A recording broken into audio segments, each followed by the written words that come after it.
संचारी रोग नियंत्रण एवं दस्तक अभियान के शुभारंभ कार्यक्रम में मंच पर उपस्थित माननीय सांसद श्री रविकिशन शुक्ला जी, राज्यसभा के माननीय सांसद डॉक्टर राधा मोहन दास अग्रवाल जी, माननीय विधायकगण श्री विपिन सिंह जी, श्री महेंद्र पाल सिंह जी, श्री प्रदीप शुक्ला जी, महापौर श्री सीताराम जायसवाल जी, भारतीय जनता पार्टी के क्षेत्रीय अध्यक्ष डॉक्टर धर्मेंद्र सिंह जी, अपर मुख्य सचिव स्वास्थ्य समित मोहन प्रसाद जी, प्रशासन और स्वास्थ्य विभाग के सभी अधिकारीगण और आज के इस विशेष संचारी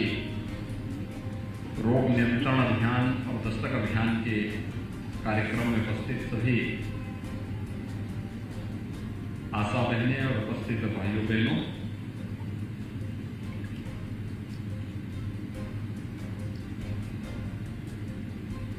आज से 4 वर्ष पहले दिमागी बुखार की कहर को जिसने देखा है, उसको महसूस किया है, उसके लिए आज का ये अभियान बहुत महत्वपूर्ण है।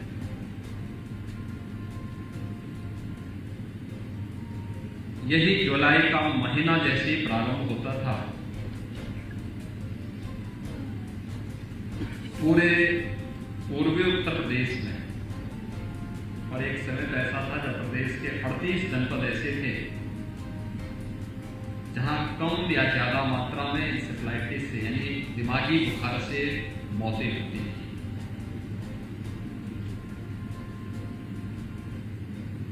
उपचार की व्यवस्था जहां थोड़ी बहुत होती भी थी तो इतनी भीड़ हो जाती थी कि सारी व्यवस्था धरी की धरी रह जाती थी, अस्त व्यस्त सारा व्यवस्था हो जाती थी और शेष अन्य जगह भगवान मालिक था। नौ की बीमारी बोल करके, अज्ञान बीमारी बोल करके लोग उसे छोड़ देते थे, भगवान को उसे छोड़ देते थे। आज का ये अभियान अत्यंत महत्वपूर्ण है और ये अभियान इसलिए भी महत्वपूर्ण है कि पिछले 4 वर्ष के दौरान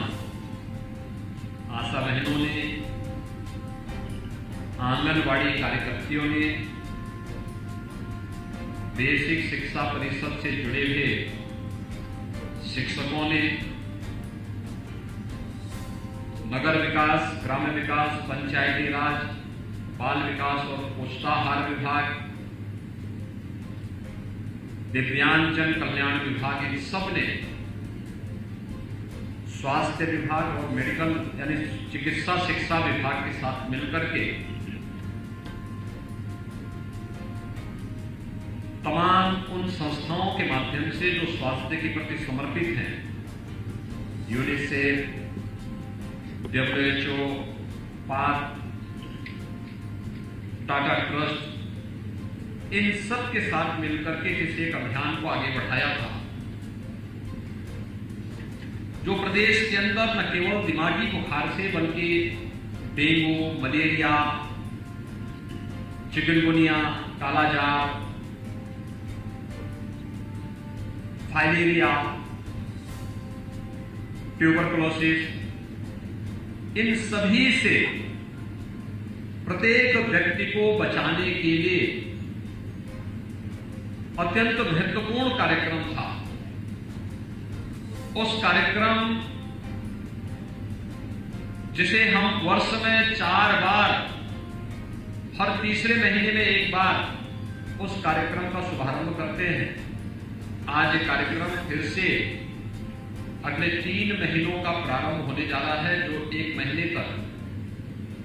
व्यापक जागरूकता का अभियान होगा। रैलियां निकलेंगी, घर घर जाकर के आशा बहनें एक परिवार के साथ दस्तक देंगे। ट्रेनिंग के कार्यक्रम हमारे पहले ही संपन्न हो चुके हैं, जिसमें आंगनबाड़ी, आशा वर्कर, पैरामेडिक्स, पीडियाट्रिशियंस, और भी अन्य जितने भी हेल्थ और हेल्थ से रिलेटेड जितने लोग स्वास्थ्य से संबंधित विभिन्न विषयों को लेकर के जो लोग कार्य करते हैं, उन सभी के ट्रेनिंग के कार्यक्रम गोरखपुर में भी और केजीएमयू लखनऊ में भी संपन्न होने के बाद आज जिस एक अभियान को हम आगे बढ़ा रहे हैं, अगले 3 महीनों के लिए हमें अब इस प्रकार की बीमारी के प्रति जिस व्यापक अभियान को हम आगे बढ़ा रहे हैं, बरसात के समय ही उन बीमारियों की आहट सुनाई देगी और उन चुनौतीपूर्ण स्थितियों में हम लोगों को प्रत्येक व्यक्ति की जान की कीमत को समझ करके एक एक बच्चे को, एक एक व्यक्ति को बचाने के पवित्र अभियान के साथ जुड़ना है। और इसलिए इस कार्यक्रम के अवसर पर मैं यहां पर और प्रदेश भर के सभी जनपदों में संचालित होने वाले इस पूरे कार्यक्रम के लिए आप सभी का हृदय से अभिनंदन करता हूं और इस पूरे कार्यक्रम के आयोजकों को हृदय से धन्यवाद देते हुए अपनी शुभकामनाएं भी देता हूं। आज प्रख्यात स्वतंत्रता संग्राम सेनानी और प्रख्यात चिकित्सक डॉक्टर वीसी राय का जन्म दिवस भी है, उनकी जन्म जयंती का पवित्र दिवस भी है। चिकित्सा क्षेत्र का जो प्रतिष्ठित पुरस्कार दिया जाता है वह डॉक्टर वीसी राय की नाम पर ही दिया जाता है। मैं इस अवसर पर चिकित्सकों की प्रति आज के इस दिवस को समर्पित करते हुए डॉक्टर वीसी राय को हृदय से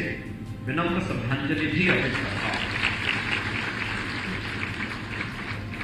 इंसेफ्लाइटिस की जो लड़ाई यहां पर थी, दिमागी बुखार की जो लड़ाई थी, इस लड़ाई को मेरे साथ यहां पर मंच पर जो हमारे जनप्रतिनिधि हैं रवि किशन जी को छोड़ करके, क्योंकि वह उस समय मुंबई में फिल्मों में शूटिंग करते थे, लेकिन शेष हमारे जो जनप्रतिनिधि हैं या पदाधिकारी हैं, ये सभी लोग मेरे साथ सड़कों पर इस लड़ाई को लड़े हैं और इंसेफ्लाइटिस के उन्मूलन के लिए, दिमागी बुखार के उन्मूलन के लिए एक लंबी लड़ाई लड़ने का परिणाम है कि हम लोग इस निष्कर्ष पर पहुंचे कि वास्तव में इसका उपचार क्या है। 40 वर्षों में पूर्वी उत्तर प्रदेश में लगभग 50,000 बच्चों को खोया है। 1977 से लेकर के 2017 तक एक क्रम चलता रहा, लेकिन हम सब आभारी हैं प्रधानमंत्री मोदी जी के, जिन्होंने प्रधानमंत्री बनने के बाद जो विभिन्न प्रकार के कार्यक्रम चलाए, उनका लोक स्वास्थ्य के साथ सीधे संबंध था। स्वच्छ भारत मिशन उसमें से एक था। स्वच्छ भारत मिशन यह न्यू बनी दिमागी बुखार के उन्मूलन की दिशा में उठाई जाने वाली कदम था। स्वच्छता के प्रति विशेष अभियान,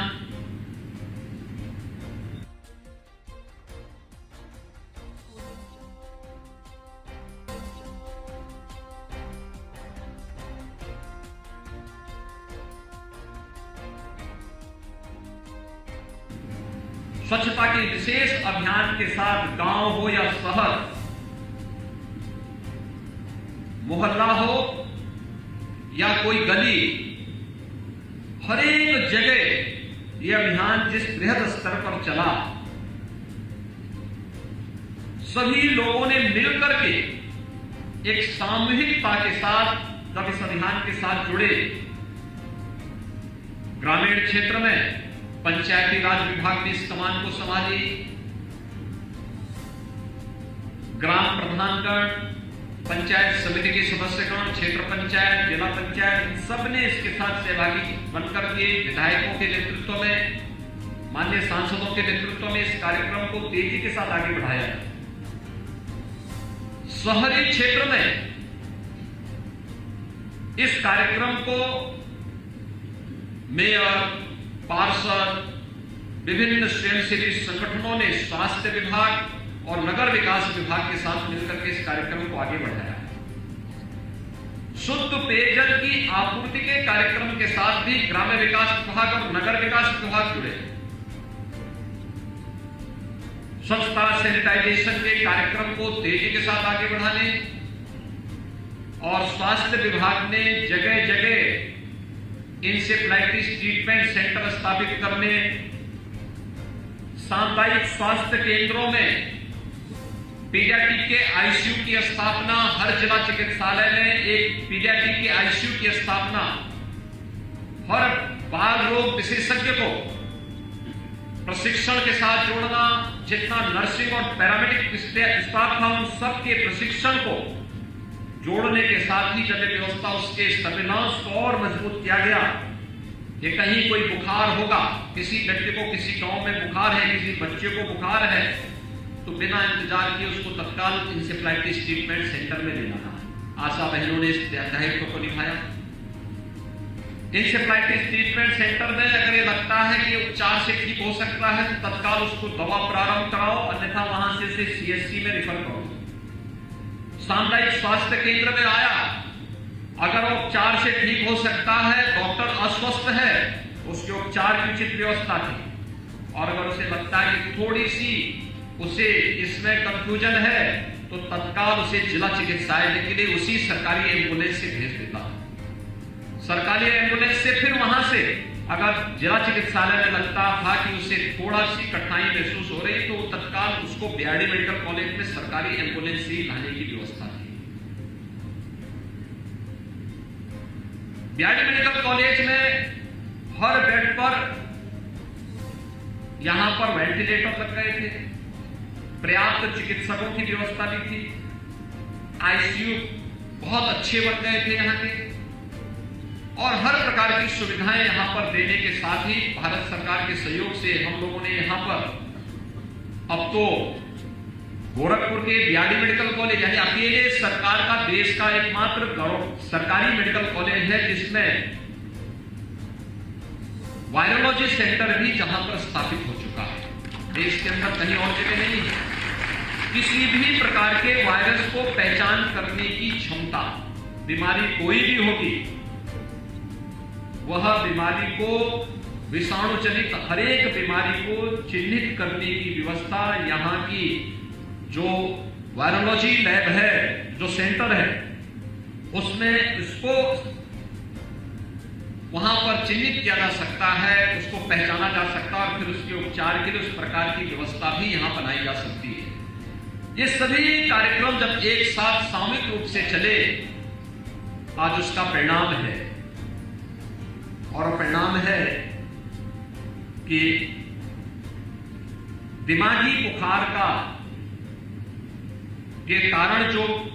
बीमारी से जो होने वाली जो मौतें थी वो 95% नियंत्रित हो चुकी है। और ये बताता है कि लोक स्वास्थ्य का जो विषय है वो केवल स्वास्थ्य विभाग के उपचार पर निर्भर न होकर के जागरूकता का और वहां पर अंतर विभागीय समन्वय के माध्यम से टीम वर्क का उसमें बहुत महत्व है। टीम वर्क, सामूहिकता के साथ मिलकर के सब एक साथ कार्य करेंगे, उसका उस पर प्रभाव पड़ता है। और आज इंसेफ्लाइटिस पर हम लोग नियंत्रण करने में सफल हुए हैं तो उसके पीछे इसी सामूहिकता का परिणाम है। जब समाज के प्रत्येक तबके के नागरिक इसके साथ जुड़े हैं, हर एक ने अपनी अपनी जिम्मेदारी निभाई, तो हम 95% तक इसको नियंत्रित करने में सफल हुए हैं। मौत 95% नियंत्रित हो चुकी है। हमें अभी 5% बच्चों को भी बचाना है जो इंसेफ्लाइटिस की चपेट में आते हैं। याद रखना, इंसेफ्लाइटिस एक ऐसी बीमारी है कि अगर समय पर हमने उसे उपचार नहीं दिया, उपचार में देरी हो गई और बच्चा अगर जीवित रह भी गया तो शारीरिक और मानसिक दिव्यांगता का शिकार हो जाता है। किसी गरीब परिवार में कोई बच्चा, अच्छा हंसता खेलता हुआ बच्चा अगर शारीरिक और मानसिक दिव्यांगता का शिकार हो जाता है तो क्या स्थिति पड़ती होगी इस बच्चे की। इसलिए यहां पर यद्यपि हम लोगों ने कंबाइंड रिहैबिलिटेशन सेंटर स्थापित किया है, ज्यादातर जनपदों में भी हम लोगों ने डीडीआरसी की स्थापना की है, लेकिन ये समाधान नहीं है। समय पे बच्चे को उपचार मिलना। पहले तो सावधानी हम इस बात की रखें, सफाई के माध्यम से, शुद्ध पेयजल के माध्यम से, जानकारी देकर के, वैक्सीनेशन जब चलता है उस समय वैक्सीन देने की व्यवस्था, ये तमाम कार्यक्रम आगे बढ़ाने के कार्यक्रम जो चलते हैं, सभी के माध्यम से जागरूकता का कार्यक्रम करके पहले तो बीमारी से बचाओ। अगर आई गई बीमारी तो बीमारी आते ही बिना किसी लापरवाही के तत्काल उपचार शुरू करना। उपचार झोला छाप डॉक्टर के पास जाकर के नहीं, विशेषज्ञ चिकित्सक के पास जाकर के, सरकारी हॉस्पिटल में जाकर के, और बिना किसी हीला हवाली के उपचार शुरू करना। समय पे उपचार हो जाएगा, बच्चा ठीक हो जाएगा, फिर से हंसता खेलता आपके सामने दिखाई देगा। लेकिन अगर थोड़ी लेट कर ली तो दिक्कत हो सकती है। और इसलिए 5% जो बच्चे अभी भी दिमागी बुखार की चपेट में आते हैं, चाहे वह जापानी इंसेफ्लाइटिस हो या एक्यूट इंसेफ्लाइटिस हो, उन 5% बच्चों को भी पूरी तरह दिमागी बुखार से मुक्त करने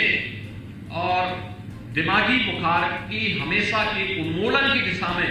अब नए कदम को आगे बढ़ाने के लिए ही यह विशेष संचारी रोग नियंत्रण और दस्तक अभियान का शुभारंभ आज फिर से किया जा रहा है। उत्तर प्रदेश के अंदर जो हमारी अलग अलग क्षेत्र हैं, अलग अलग क्लाइमेटिक जोन भी हमारे पास है, उसमें अलग अलग क्षेत्र में अलग अलग प्रकार की बीमारी भी देखी जाती है। कुछ जगह दिमागी बुखार है, कुछ क्षेत्र ऐसे हैं जहां मलेरिया आदि पाया जाता है, कुछ क्षेत्र ऐसे हैं जो डेंगू की दृष्टि से संवेदनशील होते हैं, कुछ क्षेत्र ऐसे हैं जो चिकनगुनिया के लिए संवेदनशील होते हैं, कुछ क्षेत्र ऐसे होते हैं जो कालाजार के लिए संवेदनशील होते थे। धीरे धीरे करके इन पर नियंत्रण किया गया। जैसे कालाजार उत्तर प्रदेश ने नियंत्रित कर लिया है। मलेरिया को बहुत शीघ्र नियंत्रण करने की दिशा में जो कदम बढ़ाए गए हैं, हम नियंत्रण करने की ओर अग्रसर हैं। पोलियो उत्तर प्रदेश के अंदर विगत 10 वर्ष के अंदर एक भी मामला देखने को नहीं मिला है। फाइलेरिया को प्रभावी नियंत्रण करने की दिशा में भी कदम बढ़ाए गए हैं। ये तमाम कार्यक्रम एक साथ चल रहे हैं, लेकिन अभी दिमागी बुखार के साथ साथ डेंगू को प्रभावी रूप से नियंत्रण करने की दिशा में सामूहिकता का प्रयास फिर से आवश्यक है। और हर एक संस्था अगर अपनी अपनी जिम्मेदारियों का निर्वहन करने लग जाए तो मेरा ये मानना है कि हम लोग दिमागी बुखार के साथ साथ हर एक संचारी रोग को प्रभावी नियंत्रण करने में सफल होंगे। यहां पर स्वास्थ्य विभाग से जुड़े हुए और जितनी भी आशा बहनें हैं, आंगनबाड़ी कार्यकर्त्री हैं, इन सबसे मेरा आग्रह होगा वे इस बात को भी प्रयास करें कि प्रधानमंत्री जी ने 2025 तक देश को टीबी से मुक्त करने के एक विशेष अभियान को आगे बढ़ाया। ट्यूबरक्लोसिस, इस पर प्रभावी नियंत्रण करने के लिए शासन स्तर पर फ्री में उपचार की सुविधा पहले से उपलब्ध है। हम लोग अगर कोई ऐसा व्यक्ति है जो ट्यूबरक्लोसिस से ग्रसित है, उस व्यक्ति के उपचार की फ्री में व्यवस्था है। थोड़ा हम प्रशासनिक मशीनरी के साथ मिलकर के उस कार्यक्रम के साथ जुड़े और अलग अलग व्यक्ति ऐसे लोगों को गोद लेकर के कि उसकी व्यवस्था, उसको हॉस्पिटल तक पहुंचाना, हॉस्पिटल से उसकी नियमित दवा उस तक पहुंचाने की व्यवस्था करना, शासन इसके लिए अलग से धनराशि भी उपलब्ध करवाती है। अगर ये सभी कार्यक्रम के साथ हम जुड़ जाएं तो हम लोग 2025 तक न केवल उत्तर प्रदेश को बल्कि उत्तर प्रदेश अगर ट्यूबरक्लोसिस से मुक्त हो गया तो भारत भी ट्यूबरक्लोसिस से मुक्त होने में ज्यादा देर नहीं लगेगी। और इस पवित्र कार्यक्रम के साथ भी हमें जुड़ना चाहिए। समाज के किसी भी व्यक्ति के में अगर कोई किसी रोग से वह ग्रसित है तो वह चुनौती पूरे समाज की होनी चाहिए। और यह तब और महत्वपूर्ण हो जाता है जब सदी की सबसे बड़ी महामारी के दौरान हम लोगों ने रोग क्या होता है, उसका संक्रमण क्या होता है और उसकी कीमत लापरवाही में कैसे चुकानी पड़ती है, यह आपने अपनी आंखों से देखा होगा। बीमारी को कभी लापरवाही से नहीं देखना चाहिए, कभी उसके पर उसको नजरअंदाज नहीं किया जा सकता है। और आज जब संचारी रोग नियंत्रण का यह अभियान, विशेष अभियान चल रहा है, मुझे पूरा विश्वास है कि हमारी आशा बहनें, आंगनवाड़ी कार्यकर्त्री, स्वास्थ्य विभाग के साथ मिलकर के यूनिसेफ, WHO, पाक, टाटा ट्रस्ट जैसी संस्थाओं के साथ मिलकर के पूरे प्रदेश के अंदर हर घर दस्तक देकर के कोई भी बच्चा बीमार है तत्काल उसके उपचार की व्यवस्था, सरकारी एम्बुलेंस से हॉस्पिटल तक पहुंचाना, डॉक्टर की देखरेख में उसके उपचार को आगे बढ़ाना, किसी भी स्तर पर लापरवाही न हो, क्योंकि एक एक बच्चा हमारी अमूल्य धरोहर है और उस अमूल्य धरोहर को सुरक्षित रखने की जिम्मेदारी हम सबकी सामूहिक होनी चाहिए। इस विश्वास के साथ हम सभी मिलकर के इस पूरे अभियान को आगे बढ़ाने का कार्य करेंगे। आज के इस पूरे अभियान के प्रति मेरी शुभकामनाएं हैं। मेरा पूरा विश्वास है कि हम लोग इंसेफ्लाइटिस के उन्मूलन की भी इस खुशखबरी को पूर्वी उत्तर प्रदेश के लाखों बच्चों तक बहुत शीघ्र देने में सफल होंगे। एक पूरे अभियान के प्रति मेरी शुभकामनाएं हैं। धन्यवाद। जय हिंद।